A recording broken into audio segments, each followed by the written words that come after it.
Nesse vídeo vamos analisar as questões de biologia da prova do Enem no ano de 2006. Nessas primeiras duas questões eu coloquei um plano geral aqui, para a gente ver, né, ela num plano geral. Em seguida eu vou ampliar essa tabela. A tabela aqui ilustra a escala geológica de tempo, desde o período pré-cambriano, passando, né, por todas as eras subsequentes, diversos períodos, todos eles detalhados. E algumas questões que eu já queria chamar logo a atenção nessa tabela, e que são importantes para a resolução das questões, repara como que essa primeira parte da tabela, que ela está chamando de pré-cambriano, é enroladinho de falar, pré-cambriano. Repara que todo esse tempo aqui, ele ah, totaliza 3,6 bilhões de anos. Essa parte aqui da tabela. Daqui para cima, ou seja, começando aqui do Cambriano propriamente dito, na era Paleozoica, tudo daqui para cima vai totalizar 544 milhões de anos. Algumas coisas interessantes que aparecem nessa tabela. Aqui, ainda no pré-cambriano, nós temos o surgimento dos primeiros vestígios de vida. Então, repara que a Terra foi formada, segundo a tabela, há 4,6 bilhões de anos. E aqui, por volta de 3,5 bilhões de anos, surgem os primeiros vestígios de vida. Alguns bilhões, 1,5 bilhão de anos depois, surge o que? Aparecimento de organismos eucariontes. E muito tempo depois, surgem então os primeiros peixes, ali por volta do Siluriano.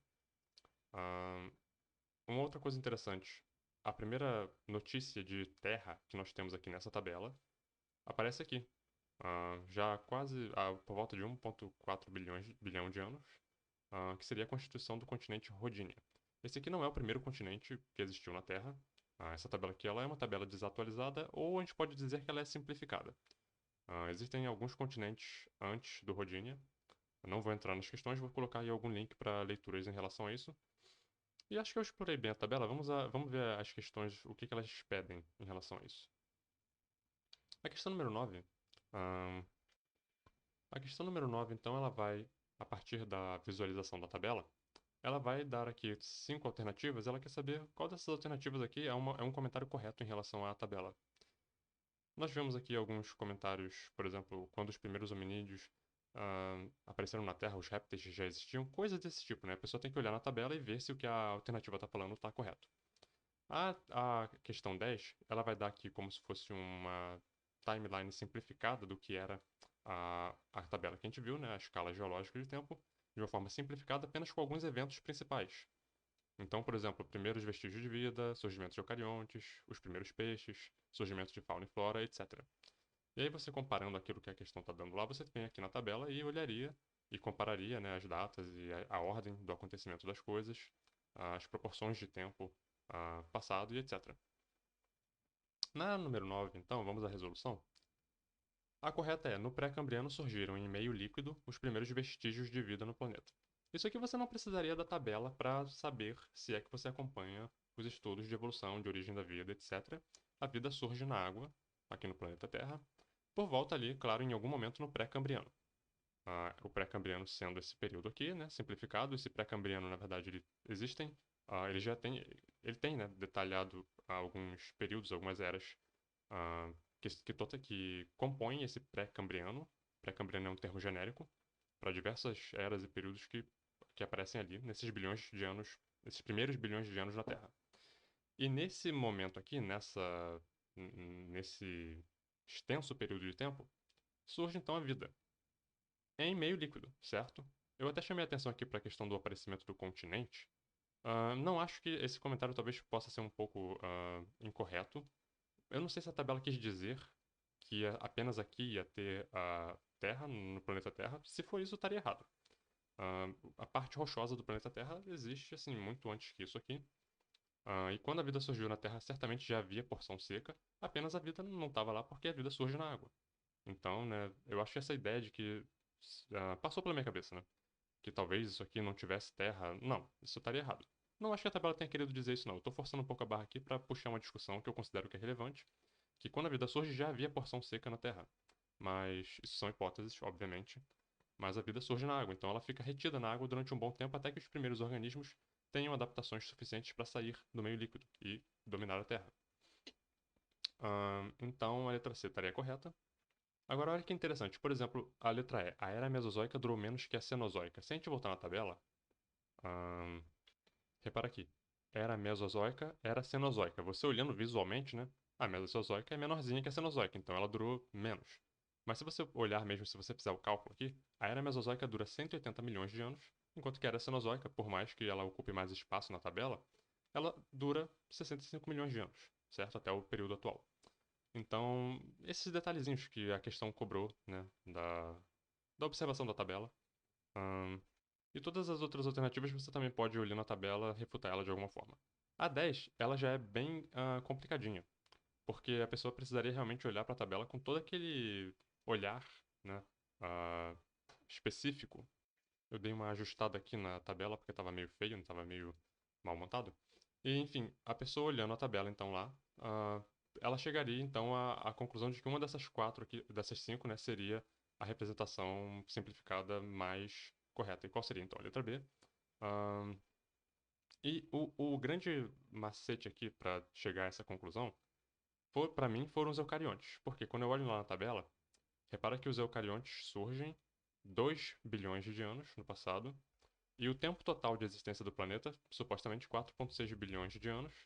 Então, assim, fazendo um cálculozinho bobo, né? A metade de 4,6 seria 2,3. Se os eucariontes surgem a 2 bilhões, surgem 2 bilhões de anos atrás, isso seria um pouco acima da metade do tempo geral, do tempo total.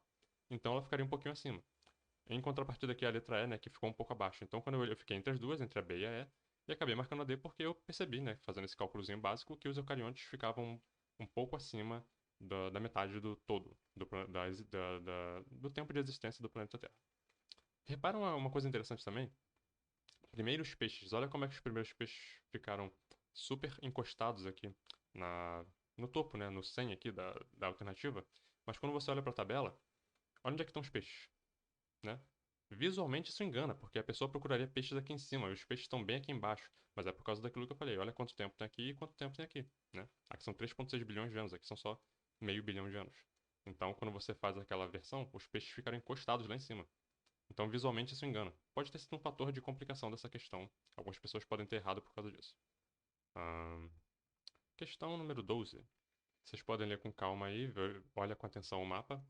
E basicamente ela vai estar aqui discutindo hipóteses, né, para explicar o desaparecimento de grandes mamíferos na América do Sul. A América do Sul tinha uma fauna complexa, né, de animais primitivos, primitivos em relação a tempo, né, muito tempo no passado.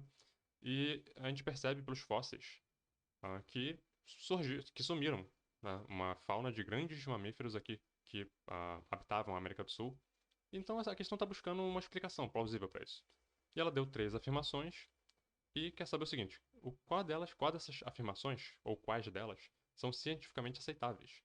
E aí a pessoa tem que ter, né, aquela pegada de entender o que que é a fala científica e o que que é a fala especulativa, o que que é a fala, né, enfim, sem sem a base científica, né, sem aquela coisa da segurança científica. Então, a número 2 está correta. Você pode afirmar isso aqui cientificamente porque existe evidência para isso. Os maiores mamíferos, eles precisam, demandam, né, são ruminantes, demandam vastas áreas para manterem o seu modo de vida. É, enfim, essas áreas desapareceram na América do Sul por conta de mudanças climáticas, o globo terrestre, né, passando por diversas alterações climáticas. Isso então podendo ser uma explicação plausível, cientificamente plausível, para explicar o sumiço, o desaparecimento, a extinção desses grandes mamíferos. Repara que a um fala, os seres humanos só puderam ocupar a América do Sul depois que o clima se tornou mais úmido. Ah, os seres humanos que só puderam ocupar a América do Sul depois que o clima se tornou mais úmido mataram os grandes animais. Ahn, a espécie humana, eu não vou nem entrar no mérito aqui se existe evidência para isso ou não, porque acho que não existe. Mas a espécie humana, eu não vejo assim, o fato do ambiente ser menos úmido, não vejo isso como sendo um fator limitante para o ser humano. Porque para pra pensar, hoje nós temos biomas aqui no Brasil, a Caatinga, por exemplo, até o Cerrado, em algum momento, em algumas épocas do ano, com um clima, né, bem seco e árido, a Caatinga principalmente, desértico. E o ser humano está lá vivendo, lá vive, né? Eu não sei, assim, eu acho que não contempla muito bem a realidade. A espécie humana vem das savanas africanas, né? A gente está acostumado a viver em ambientes áridos, ambientes. Claro, eventualmente algumas populações foram migrando para as latitudes, né, temperadas, até mesmo vivendo em áreas quase glaciais do planeta, e se adaptaram a isso, os esquimós, por exemplo. Mas eu acho que ela não é correta, não. E além disso, a evidência de que mataram os grandes animais. Se os seres humanos estivessem, eventualmente, vivendo na América do Sul, nessa época, digamos que existe evidência para isso, eu não vejo problema nenhum em pensar que o ser humano teria matado esses grandes animais para pegar alimento, né? A gente faz isso até hoje, a gente dizima populações de animais, né? Peixes, por exemplo, sobre pesca. Então, assim, isso é bem cara de ser humano, mas não existe evidência científica, talvez, para isso.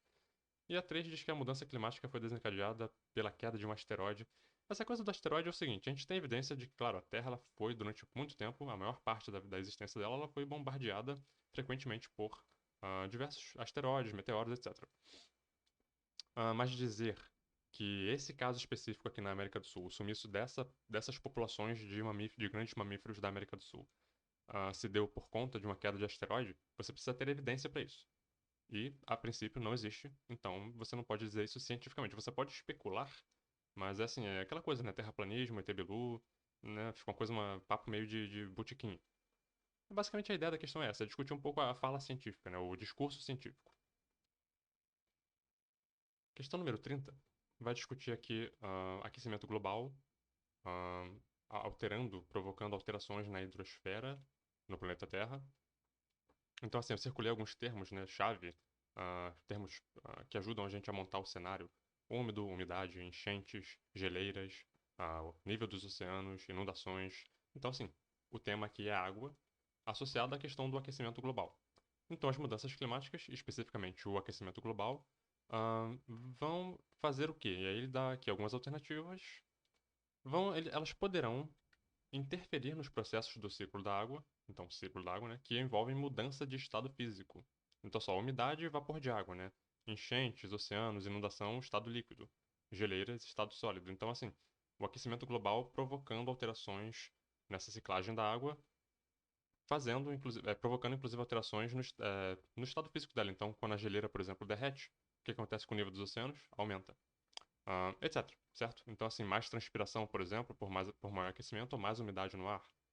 E, enfim, basicamente essa é a ideia. Interessante é que a letra D induzir o aquecimento, as mudanças climáticas induzirão o aumento dos mananciais, o que solucionará os problemas de falta de água no planeta. Quem dera, né? Se fosse assim, a gente estaria na rua fazendo protestos para aquecer mais o planeta, porque a gente teria mais água. Não é esse o caso, né? Então, assim, é uma questãozinha bobinha, acho que, né, é dentro daquele tema que é bom todo mundo estar por dentro, né? Ciclo da água, aquecimento global, mudanças climáticas, poluição, etc. Questão 32. Vamos falar aqui sobre chuva ácida, um tema, de novo, recorrente no Enem. A poluição, alterações, né, nos processos bioquímicos. Então aqui a questão vai trazer, né, a questão dos óxidos de nitrogênio e enxofre. Fiquei até feliz que eles dessa vez incluíram os óxidos de nitrogênio. Focavam muito no enxofre. Queima de combustíveis fósseis. E a questão vai estar problematizando a amplitude geográfica dos efeitos da chuva ácida está relacionada principalmente com o quê? Com qual o processo lá daqueles ciclos que a gente já. Que vocês provavelmente já viram também, e a gente já discutiu. Com a circulação atmosférica, certo? Então, assim, massas de ar transportando poluentes de uma determinada região para outra. Então, a poluição que é emitida pelas indústrias pegam uma massa de ar, né, pelo vento e acabam precipitando na forma de chuva ácida em uma região às vezes longe da indústria, do lugar da emissão, e quantidade de fontes emissoras de óxidos. Então, assim, a quantidade de fontes emissoras mais a circulação natural do ar atmosférico que transporta esses poluentes para zonas distantes, que causam, né, essa grande amplitude dos efeitos nocivos da poluição. Questão 33, ainda dentro desse tema do meio ambiente, enfim, impactos ambientais, todos esses assuntos que a gente tem que estar sempre por dentro. Vai trazer aqui a questão das florestas tropicais úmidas, sequestro do carbono, vocês estão lendo aí, né? E vai perguntar o seguinte: conclui-se que, portanto, que as florestas exercem importante papel no controle. Qual é a dinâmica, então, dentro dessas alternativas que foram dadas, que as florestas participariam de alguma forma no controle dessa, dessa dinâmica? A letra D, né, as florestas têm o potencial de controlar o efeito estufa provocado pelo acúmulo de carbono na atmosfera, resultante da queima de combustíveis fósseis, etc.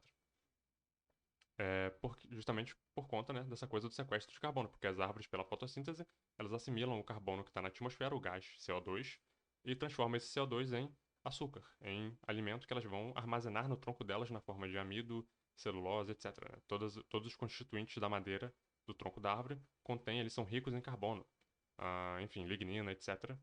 Então, assim, os troncos das árvores são reservatórios de carbono e com a vantagem de que a árvore pode viver durante centenas de anos.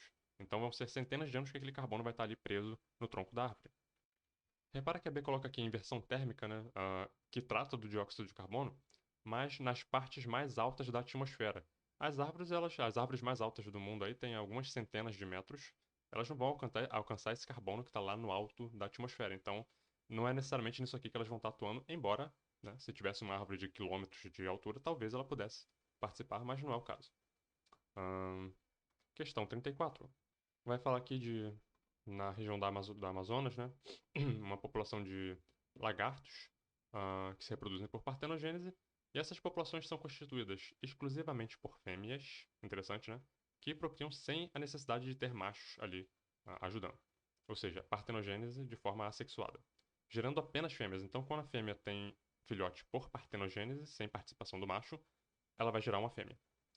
Isso se deve dentro, né, das populações bissexuais, populações normais, alguns indivíduos vão sofrer algumas mutações ao acaso e se tornam então partenogênicos obrigatórios, digamos assim. E a questão vai dar 3 afirmações, a pessoa tem que avaliar essas afirmações para saber se estão corretas ou não. As afirmações corretas são a 1 e a 3. Repara, na número 1, na partenogênese as fêmeas dão origem apenas a fêmeas, correto, enquanto nas populações bissexuadas cerca de 50% dos filhotes são fêmeas. Sim, a probabilidade, né, numa espécie que tem dois gêneros, masculino e feminino, a probabilidade geral de você tendo um filhote de ser macho ou fêmea é 50%, então tá correto. Na 2, que tá errada, diz se uma população bissexuada se misturar com uma que se reproduz por partenogênese, a última desaparece. Não desaparece por quê? Porque as mutações que provocam o surgimento de indivíduos partenogênicos ocorrem ao acaso, elas são recorrentes e ocorrem ao acaso. Então sempre vão haver indivíduos partenogênicos na população. E a 3 está correta também, é só ler aí. Questão 35 é uma questão. Essa questão aqui ela é chatinha por causa desse monte de tabela, né? As alternativas são também tabelas. Então isso aqui é muito chato, porque é muito detalhe, é muito volume de informação que a pessoa tem que processar, a pessoa tem que ler, né, o texto, o comando, comparar observar, né, essa tabela aqui que a questão dá, e depois as alternativas ainda são também tabelas com todos os detalhes ali que pode, né, gerar alguma confusão. A problemática da questão é a dinâmica de fechamento e abertura de estômatos. Então, assim, dependendo da temperatura, diversas questões climáticas, algumas plantas vão manter os estômatos fechados no período seco, no período de altas temperaturas, para evitar perder água. Enquanto que plantas que moram em ambientes mais úmidos, florestas tropicais, por exemplo, elas não têm muito esse drama, né? Elas não vivem muito esse drama de ter que evitar perda de água porque elas têm água em abundância à disposição. Basicamente, essa questão aqui ela está girando em torno dessa lógica. E a pessoa tem que entender e compreender em quais ambientes vai estar acontecendo um ou outro processo. Então, ela dá aqui, por exemplo, um exemplo de plantas, né, da caatinga. E aí a gente tem a tabela. Lembrando que caatinga é um deserto, né, um bioma desértico. E aqui estaria então a dinâmica de abertura e fechamento de estômatos dessas plantas. 0, o estômato está completamente fechado. 1, o estômato está parcialmente aberto. Intermediário, né? E 2 estaria completamente aberto. Então repara, no tempo chuvoso na Caatinga, mas não é um deserto? Sim, mas tem chuva, tem período chuvoso. Por isso que não é um deserto integral, é desértico, ele tem, né, um aspecto desértico. No tempo chuvoso, no período chuvoso, que é curto, mas tem, ela vai estar a maior parte do tempo, durante o dia, com os estômatos, o quê? Abertos, completamente abertos. Vai fechar só ali no período mais quente do dia, né, que por volta ali das 1, 2 horas da tarde. Na estação seca, ela já começa a manter os estômatos fechados por mais tempo, e na seca intensa, que na caatinga existe, ela vai ficar com os estômatos fechados integralmente durante todo o dia, desde que o sol nasce até a hora que o sol se põe. E aí as alternativas vão girar em torno de uma planta de mata, né, de uma planta de mata atlântica, que vive dentro do contexto da Mata Atlântica. E aí a pessoa tem que ter essa sagacidade de entender qual vai ser a diferença entre uma planta que está no ambiente de uma floresta tropical e uma planta que está num bioma desértico. A alternativa certa era a letra E. Talvez muitas pessoas tenham marcado aqui a letra A porque ela é razoável, né? A planta ela abre os estômatos durante o período chuvoso, quando está seco ela já começa a deixar ele mais fechado, parcialmente fechado, e na seca intensa ela deixaria os estômatos ah, completamente abertos, completamente fechados. Só que tem um problema nessa alternativa, embora ela pareça razoável, né? Não existe seca intensa na Mata Atlântica. A Mata Atlântica é um ambiente extremamente úmido, de umidade assim constante. Ela tem um período seco, o inverno, geralmente, mas seca intensa, como a gente observaria na Caatinga, não vai acontecer aqui. Então a letra A não pode estar certa, por mais que ela pareça razoável. A letra E, ela traz uma dinâmica aqui de estômatos abertos direto, o que faz sentido, porque, de novo, a disponibilidade hídrica é muito grande, então as plantas não estão realmente preocupadas em perder água, elas transpiram muito, inclusive, o fonte da alta umidade nesse sistema, nesses ambientes. E como não vai ter seca intensa, a tabela não contemplou seca intensa. Então a letra E seria a correta. Viu como é que tem, né, algumas pegadinhas que pega a pessoa muitas das vezes distraído? E como é uma questão muito confusa, muito, né, cansativa, muita informação, a pessoa acaba muitas das vezes cochilando e perdendo um ponto. A questão 36 é uma questão que tem uma atmosfera assim de paleontologia. Ela vai trazer pra gente, vocês podem ver com calma aí, né, essa figura aqui. Ela vai trazer pra gente essa figura que representa ah, três camadas sedimentares que foram colhidas e analisadas e continham um determinado conteúdo nelas. Continham um conteúdo, sem dúvida. E o comando da questão quer, em cima dessa imagem, entender o seguinte. Essa análise permite supor que o local em que a amostra em que foi colhida a amostra deve ter sido ocupado sucessivamente por. Então, assim, qualquer que fosse o conteúdo desse determinado extrato sedimentar, ele indicaria o tipo de vegetação, no caso, que a gente está discutindo aqui, né? Que ocuparia aquele ambiente do qual essa amostra foi colhida. No extrato mais antigo, camadas mais antigas, né? Foram encontrados esporos de samambaias, pólen de cipó, epífitas. Isso aqui tem uma carinha de floresta tropical, assim, que especialmente pelas samambaias. Samambaia vive em local que tem muita umidade. Elas gostam, assim, nasce num barranco, às vezes sim, mas local que tem um lençol freático bem superficial. Pólen de cipó, a gente já pensa assim, em árvores, epífitas, a gente pensa já numa floresta, a gente já vem com aquela imagem da floresta tropical, as epífitas, Mata Atlântica tem muitas epífitas, né? O estrato intermediário vai ter predomínio de pólen de gramíneas, então a gente já começa a pensar num campo, gramíneas, né? Aquele campo aberto. E no estrato superior, abundância de pólen de cactos. Então, cactos sendo uma planta que geralmente vai estar mais associada tanto a restingas como a caatinga, no caso. Então, qual seria a alternativa correta?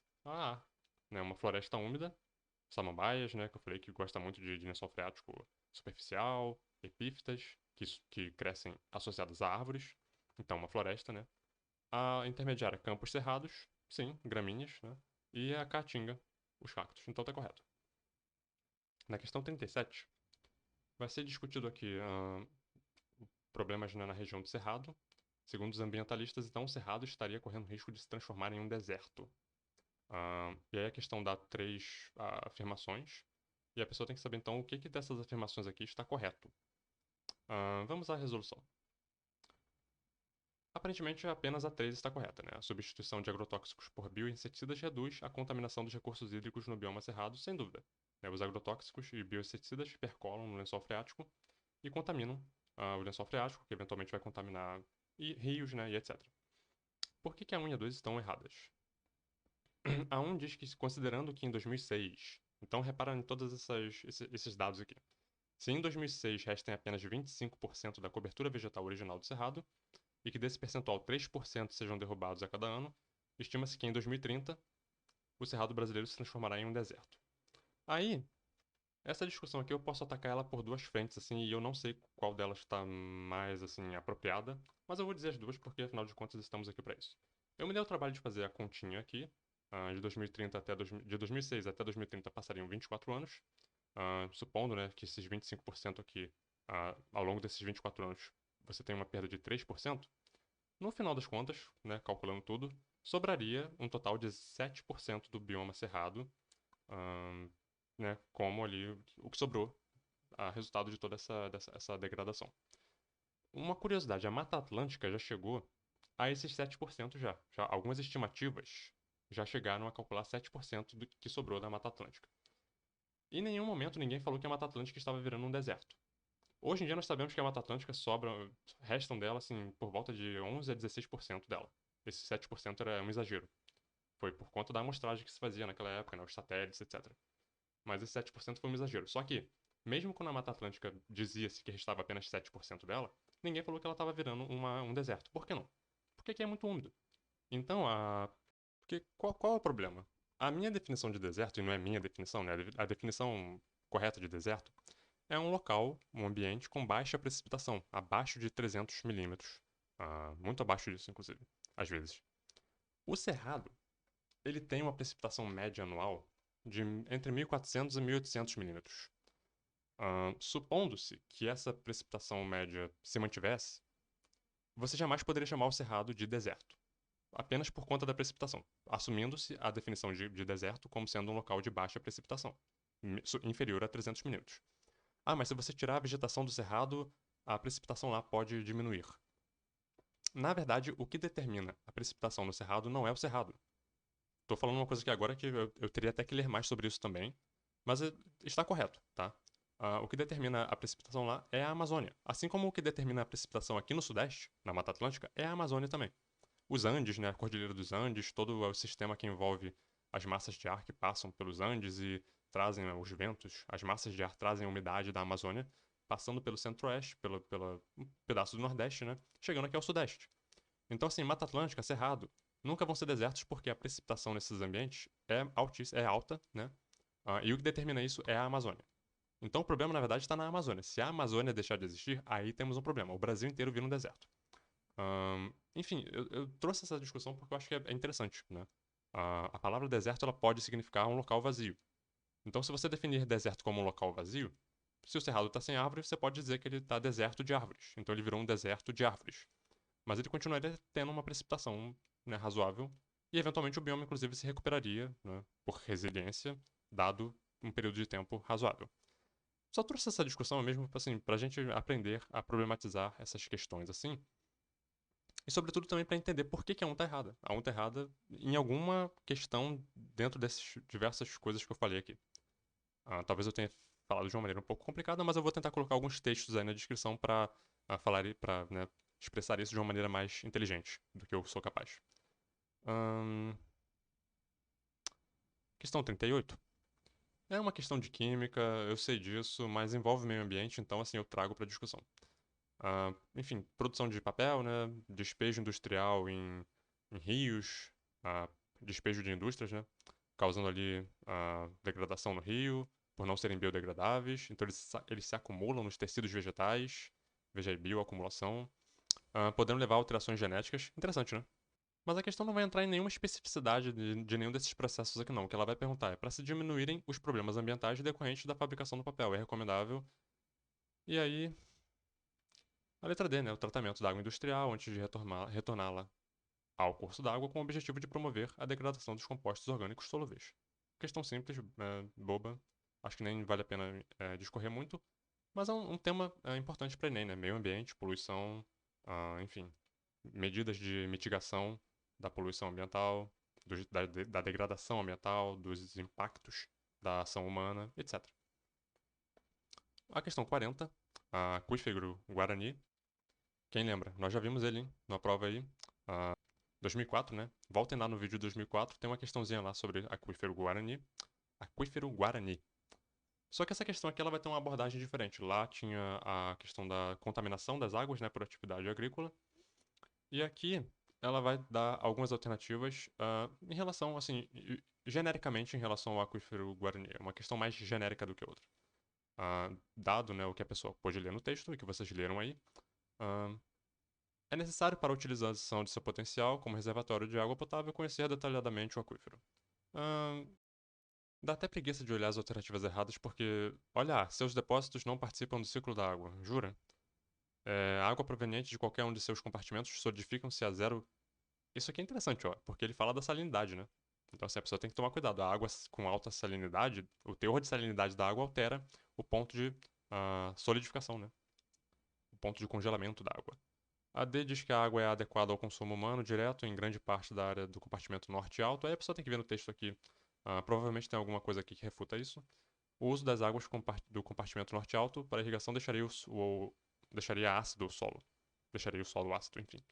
Alcalinização do solo. Basicamente é isso. Questão 42.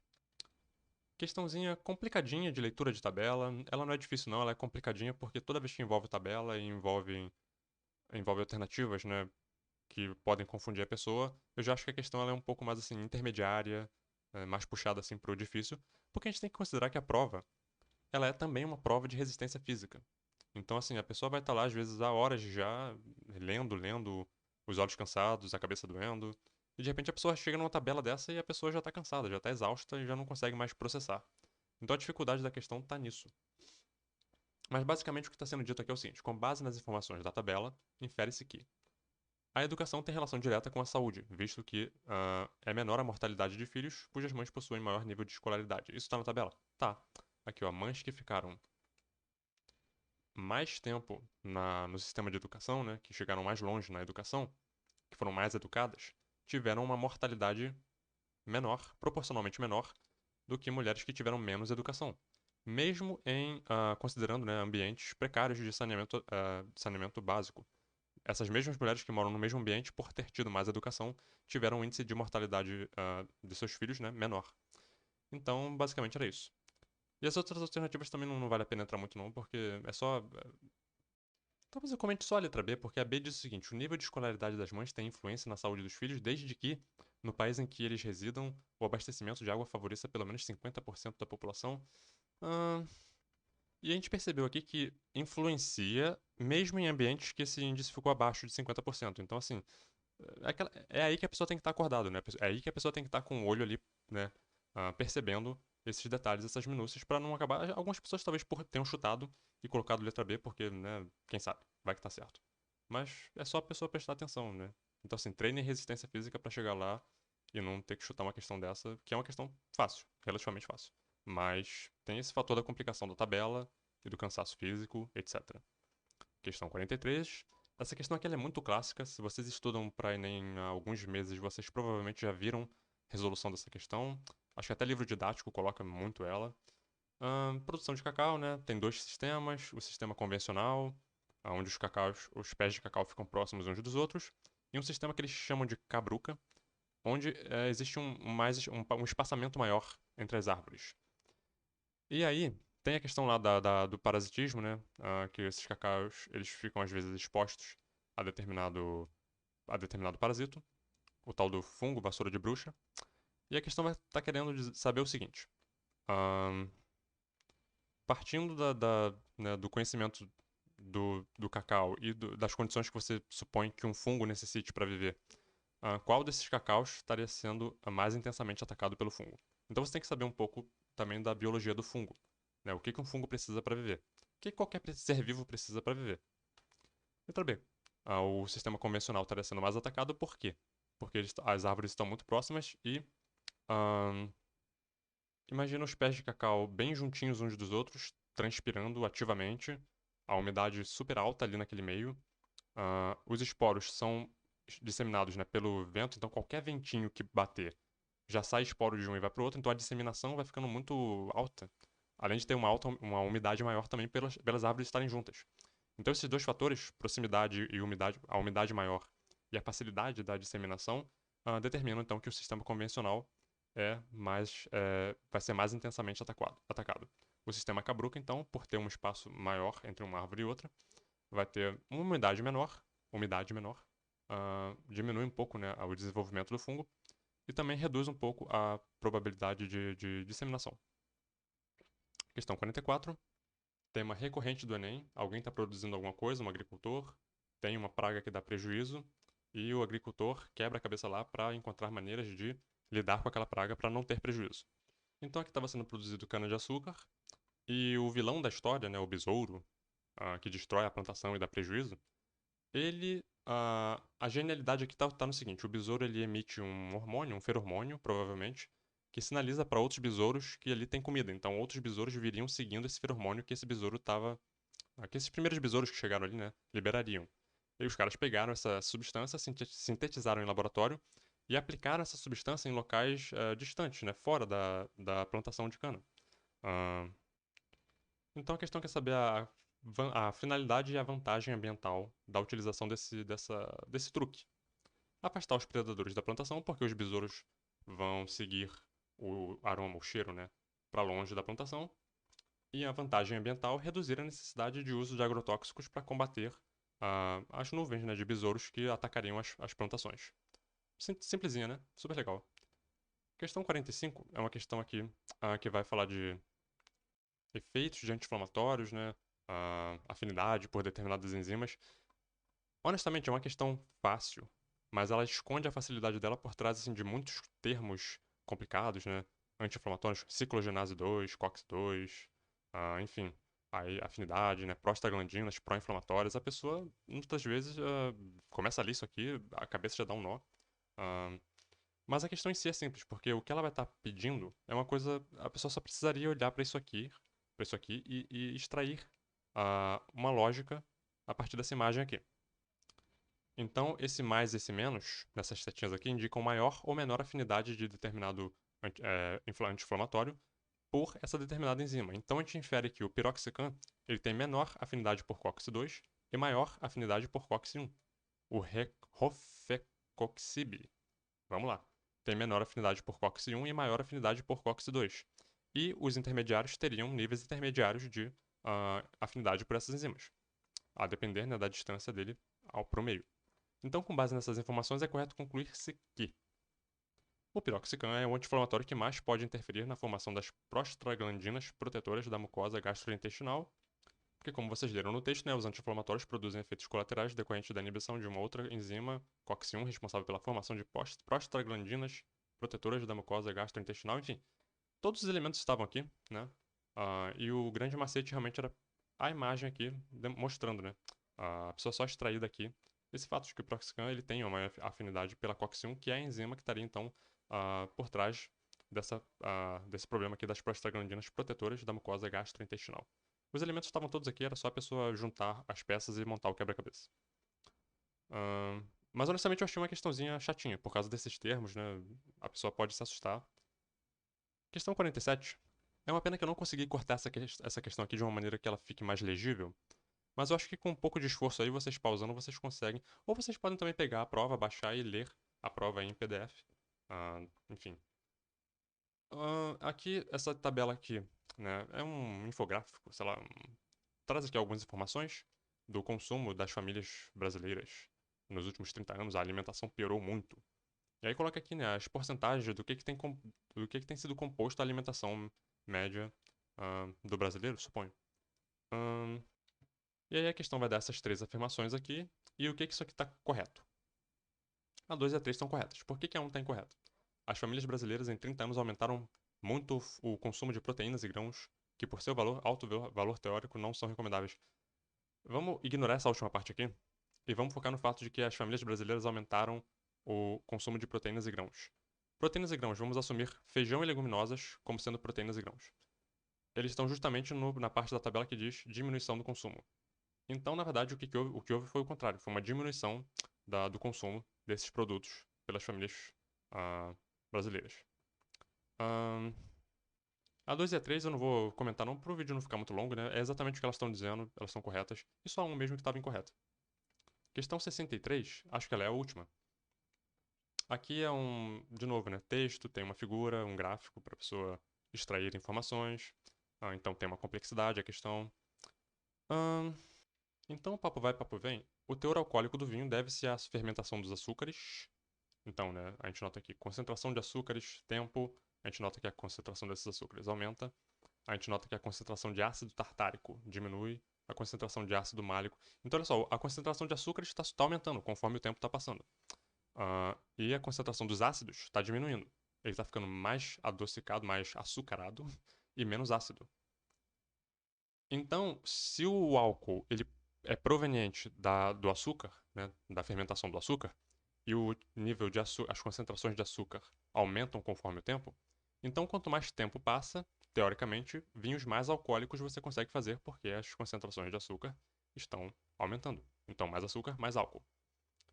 E a acidez do vinho, ela tende a, com o tempo, ficar menor. Então, o vinho vai ficar menos ácido e mais alcoólico conforme o tempo passa. Então, de novo, conforme o tempo passa, o vinho fica menos ácido e mais alcoólico. Então, considerando as diferenças, né? Mas,